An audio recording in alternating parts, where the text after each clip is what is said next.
Salam sehat, guru-guru hebat.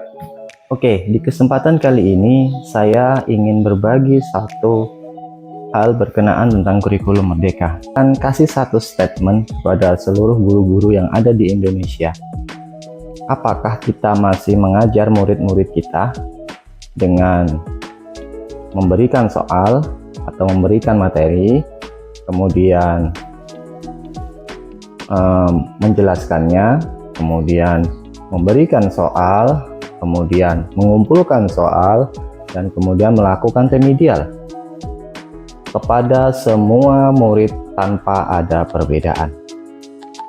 Kalau masih itu yang kita lakukan atau guru-guru lakukan, maka simak video ini sampai selesai.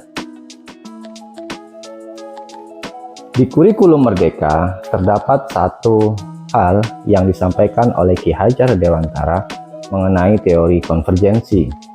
Teori konvergensi itu merupakan teori penggabungan yang mana kita sebagai pendidik atau sebagai guru harus bisa memberikan pembeda kepada murid-murid kita. Kenapa? Karena dalam teori konvergensi itu sendiri, kita sebagai seorang pendidik harus melihat catatan-catatan yang ada pada diri murid, kemudian tugas kita menebalkan catatan-catatan itu.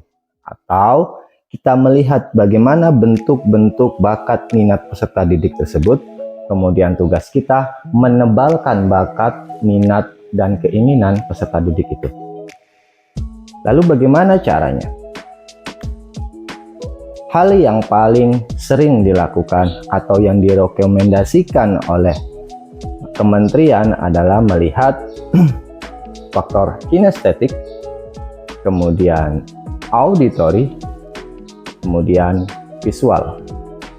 Kita mengelompokkan peserta didik kita menjadi 3 bentuk. Mungkin ada cara yang lain.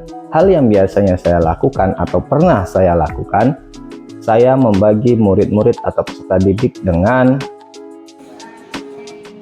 kelompok sedang atau kelompok normal, kelompok tinggi, dan kelompok expert atau kelompok luar biasa.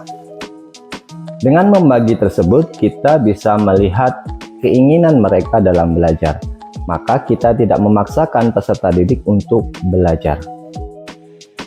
Mungkin kita tidak akan melaksanakannya atau melakukan penebalan terhadap karakteristik siswa itu setiap kali pertemuan. Kenapa?